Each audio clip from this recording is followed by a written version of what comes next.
부활절 하나님께서 우리에게 주시는 말씀 고린도전서 15장 12절에서 20절 말씀입니다. 신약성경 282페이지 고린도전서 15장 12절에서 20절까지 말씀입니다. 찾으신 줄 알고 제가 봉독해 드리겠습니다. 그리스도께서 죽은 자 가운데서 다시 살아나셨다 전파되었거늘 너희 중에서 어떤 사람은 어찌하여 죽은 자 가운데서 부활이 없다 하느냐. 만일 죽은 자의 부활이 없으면 그리스도도 다시 살아나지 못하셨으리라. 그리스도께서 만일 다시 살아나지 못하셨으면 우리가 전파하는 것도 헛것이요 또 너희 믿음도 헛것이며 또 우리가 하나님의 거짓 증인으로 발견되리니 우리가 하나님이 그리스도를 다시 살리셨다고 증언하였음이라. 만일 죽은 자가 다시 살아나는 일이 없으면 하나님이 그리스도를 다시 살리지 아니하셨으리라. 만일 죽은 자가 다시 살아나는 일이 없으면 그리스도도 다시 살아나신 일이 없었을 터이요. 그리스도께서 다시 살아나신 일이 없으면 너희의 믿음도 헛되고 너희가 여전히 죄 가운데 있을 것이요. 또한 그리스도 안에서 잠자는 자도 망하였으리니 만일 그리스도 안에서 우리가 바라는 것이 다만 이 세상의 삶뿐이면 모든 사람 가운데 우리가 더욱 불쌍한 자이리라. 그러나 이제 그리스도께서 죽은 자 가운데서 다시 살아나사 잠자는 자들의 첫 열매가 되셨도다. 아멘. 한번 따라하겠습니다. 예수님은 부활의 첫 열매입니다. 위대한 전도자이시고 대설교자였던 D.L. 무디 목사님이 죽음이 임박했을 때에 아주 놀라운 경험을 했습니다. 무디 목사님이 1899년 12월 22일 금요일 아침에 죽음이 임박했을 때에 목사님의 아들 윌이 아버지 방에서 아버지가 소리 지르는 소리를 들었습니다. 돼지가 물러간다. 내 눈앞에 하늘이 열려있다. 그때 윌은 자기 방에서 아버지의 방으로 달려가서 아버지를 보았는데 아버지는 자기가 들어갔을 때에 이렇게 이야기를 합니다. 이것은 분명 꿈이 아니다. 윌, 정말 아름답다. 정말 황홀하구나. 하나님께서 나를 부르고 있다. 나는 가야만 한다. 이렇게 말씀하시고 의식을 잃어버렸습니다. 그러니까 이제 운명했다고 생각하고 의사를 불러서 다시 이렇게 구명 노력을 했더니 다시 살아났어요. 그래서 자기가 이 세상에 내가 잠시 동안 내가 바깥 세상에 갔다가 왔다 그렇게 말하더라는 것입니다. 그러면서 하시는 말씀이 나는 천국 문 앞에 갔는데 그것은 말할 수 없을 만큼 멋지고 아름다운 곳이었다.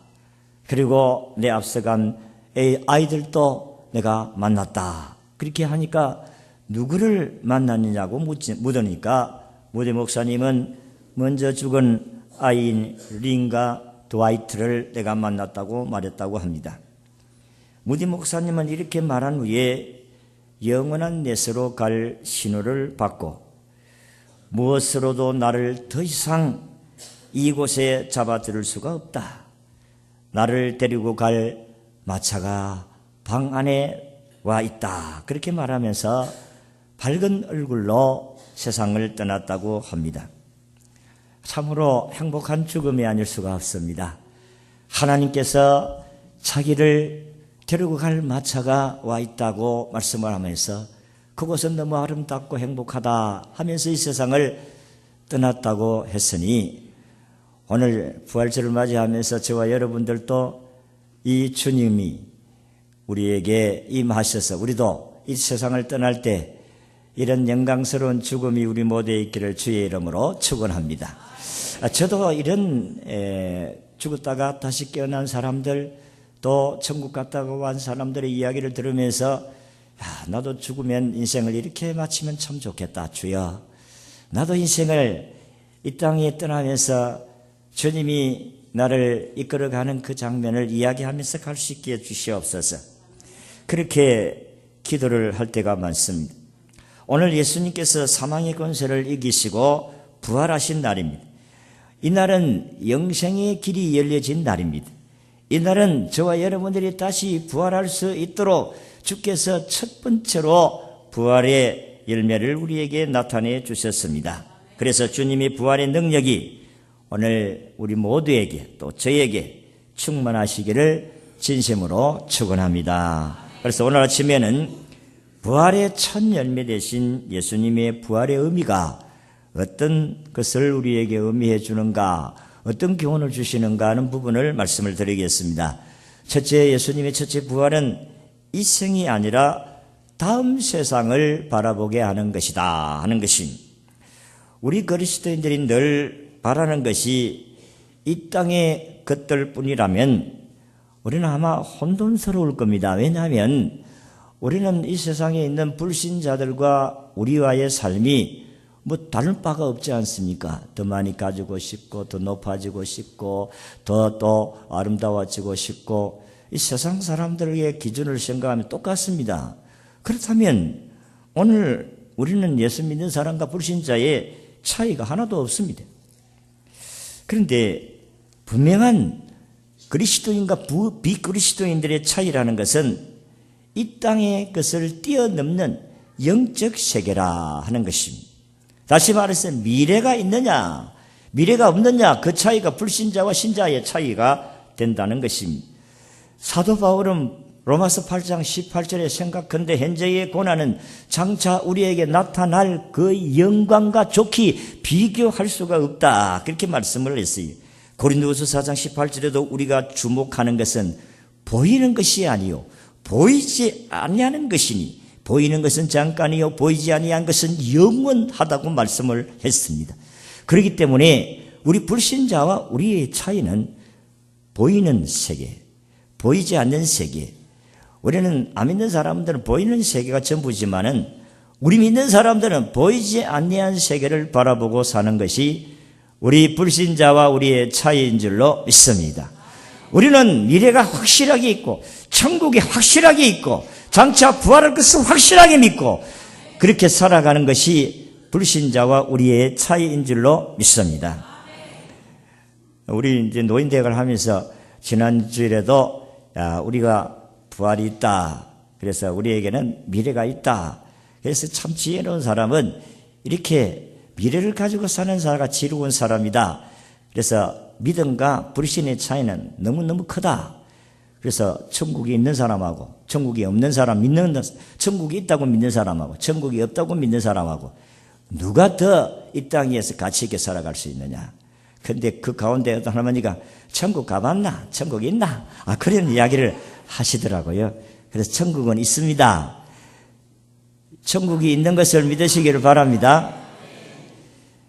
그래서 이 세상에 살아가는 저와 여러분들의 삶은 재산과 권세와 건강과 능력에 관계없이 하나님의 평강을 누리며 기쁨을 누리고 범사에 감사하며 찬양하면서 살아가게 되는 것은 이 땅의 것들만 아니고 다음 세상이 우리에게 있다는 사실을 믿고 살기 때문인 줄로 믿습니다.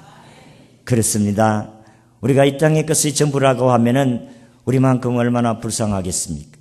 이 땅의 삶이 전부 것이 아니고 우리의 하나님의 나라의 삶이 우리에게 있기 때문에 잠시 동안 당하는 고난을 믿음으로 이겨내는 것이 바로 우리의 신앙인 것입니다. 그래서 그리스도인과 비그리스도인과의 차이는 미래가 있느냐 미래가 없느냐 그 차이입니다. 보이는 세계를 믿느냐 보이는 세계를 보이지 않는 세계를 믿지 않느냐 그 차이입니다.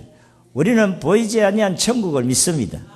장차 이 세상에 오실 예수 그리스도를 믿습니다. 우리가 부활할 것을 믿습니다. 자, 이게 불신자와 우리들의 차이라는 것입니다. 미래에 우리들이 맞이할 천국의 삶이 분명히 있다는 사실을 믿고 사는 것이 오늘 우리들이라는 것입니다. 그래서 고린도전서 15장 19절 오늘 읽은 말씀에 사도 바울은 만일 그리스도 안에서 우리 바라는 것이 다만 이 세상뿐이면 모든 사람들 가운데 우리가 더 불쌍한 자니라 그랬습니다. 그렇지 않아요?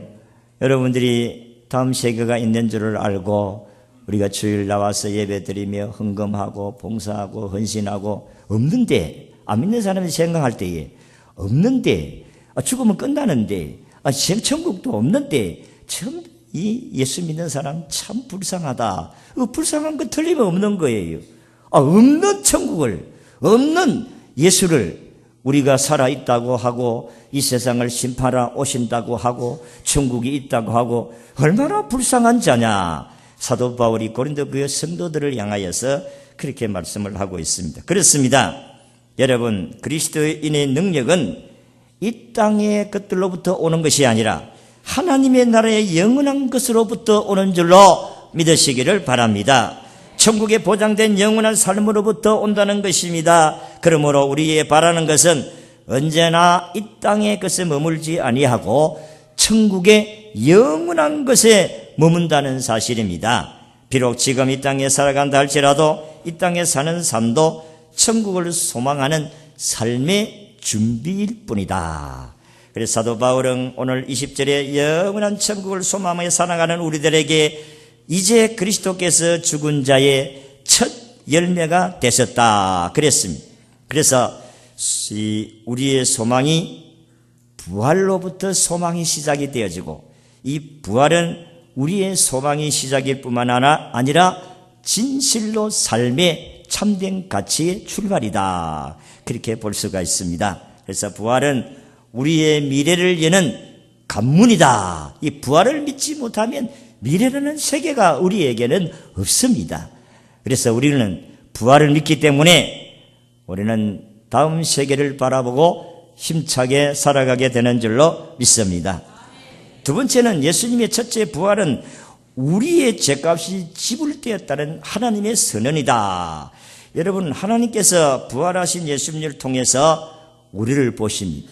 예수님이 십자가에 죽으시고 부활하심을 통해서 오늘 저와 여러분들을 보시고 여러분들을 의인이라 이렇게 인을 쳐주시는 것입니다. 우리는 다 죄인입니다. 여러분과 저는 의인은 없나니 하나도 없다고 하신 하나님 말씀대로 우리는 한 사람도 의인이 아닙니다. 그런데 우리 예수님께서 십자가에 못 박혀 죽으심으로 말미암아 우리의 죄값을 다 지불하셨습니다. 그런데 죄의 싹선 사망이요 죽었습니다. 그러면 죽음으로 끝난다면은 우리에게는 희망이 없잖아요. 다시 살아나야 희망이 있는 것이지. 그래서 예수님이 부활의 첫 열매 되셨다는 것은, 예수님이 처음으로 부활하셨다는 것은 우리의 죄값을 다 지불하시고 너희들을 살려주셨다는 하나님의 선언인 줄로 믿습니다. 예수님이 부활하셨기 때문에 우리도 부활하게 될 것입니다. 예수님이 부활하지 아니하시면 우리도 살 수가 없어요. 예수님이 죄값으로 죽었다면 그것으로 끝나는 겁니다. 부활이 없는데 무슨 희망이 있어요? 예수님이 부활하심으로 말미암아 저와 여러분의 죄값을 지불하시고 우리를 구원하여 주셨다는 사실을 선언한 것이라, 그렇게 생각할 수가 있습니다. 예수님이 부활이 없다면 우리는 하나님과 아무 관계가 없습니다. 예수님이 부활하지 아니하시면 우리의 죄가 그대로 있기 때문에 우리는 그대로 끝나는 거예요. 그런데 예수님이 부활하심으로 말미암아 죄값을 지불하신 것이 다시 부활하심으로 우리가 영생을 얻게 되어지는 것입니다. 여러분들이 가을에 추수를 할 때 배가 좀 익으면 다음 배도 계속 있겠구나 그렇게 생각을 하잖아요. 예수님이 부활하셨으니까 우리도 부활하겠구나 이걸 믿지 않아요? 여러분들도 예수님이 부활하지 아니하셨다면 우리도 부활할 것을 못 믿습니다. 그런데 우리를 구원하신 예수 그리스도가 부활하셨기 때문에 우리도 장차 부활할 것을 믿게 되는 것입니다. 이게 구원이요 영생이다. 여러분과 제가 부활할 것을 믿으시기를 바랍니다. 이거는 신화 이야기도 아니고 꾸며낸 이야기도 아닙니다. 역사적인 사건임을 믿으시기를 바랍니다. 그래서 기독교는 부활의 종교라는 이유가 바로 거기에 있습니다. 기독교가 유일한 구원의 종교라고 하는 이유도 거기에 있습니다. 왜냐하면 이 세상에 저 종교를 맡는 교주들이 많지만은 부활을 하신 교주는 예수님밖에 없기 때문에 그래요. 그렇기 때문에 예수님 외에는 구원이 없음을 믿으시기를 바랍니다. 예수님께 살아계시면서 요한복음 11장 25절에 나는 부활이요 생명이니 나를 믿는 자는 죽어도 살겠고 살아서 나를 믿는 자는 영원히 죽지 아니하리라고 하신 그 말씀대로 예수님께서 부활하심으로 우리에게 부활의 첫 열매가 되시고 우리도 부활하게 될 것을 우리에게 증거하고 있다는 것입니다. 세 번째, 예수님이 부활의 첫 열매가 되신 것은 우리의 부활을 확정해 주는 것이다. 그렇게 볼 수가 있어요. 아까도 이야기한 것 같이 예수님이 부활하셨으니까 우리도 부활하고 예수님이 죽으셨으니까 우리도 죽고 그러니까 죽음으로 말미암아 부활이 있는 것이지 안 죽는데 무슨 부활이 있어요. 오늘 주님께서 죽으심으로 부활하신 것 같이 우리도 주님과 함께 십자가에 못 박혀 죽으심으로 말미암아 부활의 영광이 우리에게 있다는 것입니다. 그래서 오늘 20절의 말씀같이 죽은 자 가운데서 다시 살아 잠자는 자들의 첫 열매가 되신 예수 그리스도로 말미암아 우리도 장차 부활하여 주님과 함께 그 영광의 자리에 들어가게 될 것이다. 그렇게 말씀을 했어요. 사도 바울은 데살로니가 교회를 향하여서 데살로니가전서 4장 16절에 이렇게 말씀을 했어요. 주께서 호름과 천사장의 소리와 하나님의 나팔로 치니 하늘로 쫓아 강림하시리니 그리스도 안에서 죽은 자들이 먼저 일어나고 그 후에 우리 살아남은 자들도 그들과 함께 천국으로 구름 속으로 끌어올려 공중에서 주를 영접하게 하시리니 그래야 우리가 항상 주와 함께 있으리라. 주님이 재림하심으로 말미암아 우리를 공중에 끌어올려 주님과 함께 영원히 있을 것을 약속하셨습니다. 그래서 예수님이 부활하시니까 우리도 부활하게 될 것이다 하는 것을 확정시켜주는 사건이다. 그러니까 너희들 걱정하지 말고 내가 부활했으니까 나를 믿으면 너희들도 부활한다. 그렇게 말씀을 했습니다. 그런데 이 부활도 두 가지 부활이 있어요. 불신자도 부활해요. 믿는 사람도 믿다가 죽은 사람도 부활하고 불신자도 죽은 사람도 부활합니다. 그런데 성경은 이렇게 이야기합니다. 예수님이 이 세상에 오실 때에 불신자로 죽은 사람들은 사망의 부활로 지옥 갈 사람으로 부활한다 이 말이에요. 이 참 얼마나 불행해요. 그리고 우리는 믿다가 죽은 사람들은 생명의 부활로 천국 갈 사람으로 육체가 부활하게 될 것을 약속하셨습니다. 부활은 해요. 똑같이 부활해요. 생명의 부활로 우리는 천국 갈 백성으로 부활해야 될 줄로 믿습니다. 어느 부활절 무렵에 영국의 한 마을에 한 젊은 목사가 새로 부임을 했습니다. 그래서 성도들은 새로 부임한 이 부활절에 그 목사님 말씀을 들으려고 교회로 모여들었습니다. 드디어 목사님의 설교가 시작이 되었습니다. 목사는 이런 이야기로 설교를 시작합니다. 어느 바닷가 마을에 어머니를 여인 소년과 그 소년을 지극히 사랑하는 아버지가 살았단다. 그런데 어느 날 소년은 자기 친구가 바다에서 배를 타고 놀다가 갑자기 풍랑으로 말미암아 그 배에 물이 들어오고 그리고 뒤집히게 되었단다. 그런데 아버지는 등대지기였는데 등대에서 바라보다가 아들이 담배를 발견하고 깜짝 놀라서 그는 가까이에 매던 보트를 타고 그는 아들에게로 뛰어갔는데 이미 배에 가까이 했을 때는 절망하고 말았단다. 그 아버지가 도착했을 때는 그 배는 뒤집어졌고 배는 없어져 어디로 간지 없고 두 소년 아들과 그리고 그 친구가 허적거리면서 그렇게 살려달라고 하는 지경에 들었을 때에 이 아버지가 타고 간 배는 보트가 한 사람만 더 태울 수 있는 작은 배였었어요.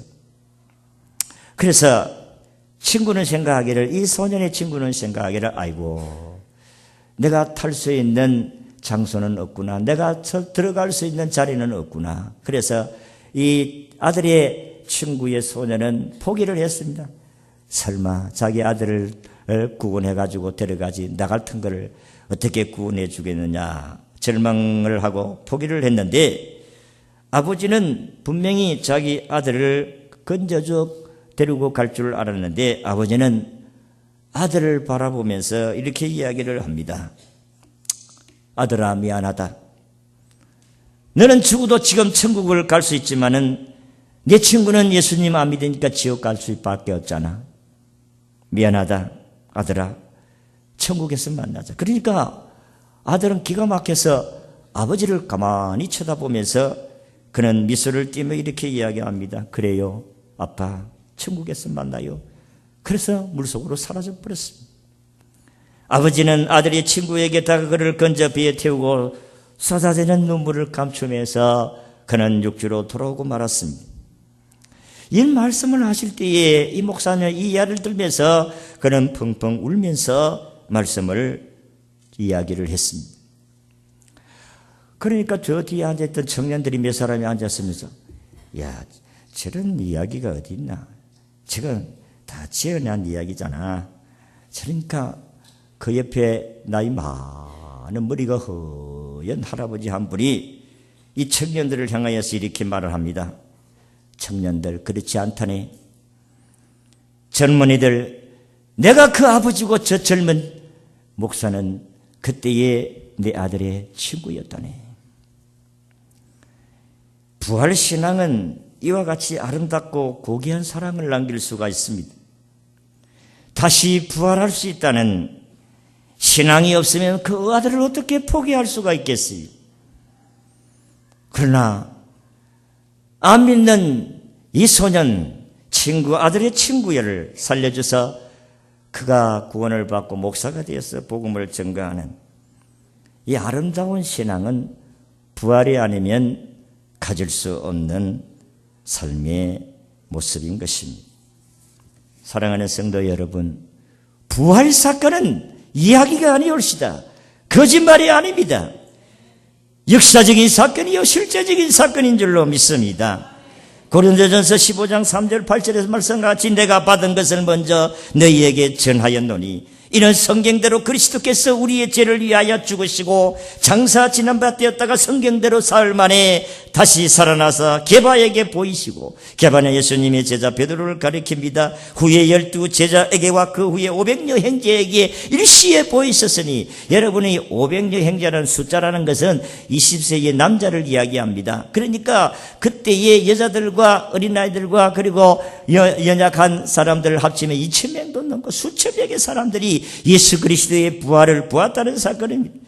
그 중에서 지금 대다수가 살아있고 어떤 사람은 잠들었으며 그 후에 야곱에게 보이시고 그 후에 모든 사도에게와 맨 나중에 만삭되지 못한 나에게도 보이셨느니라. 나는 바울을 이야기하는 것입니다.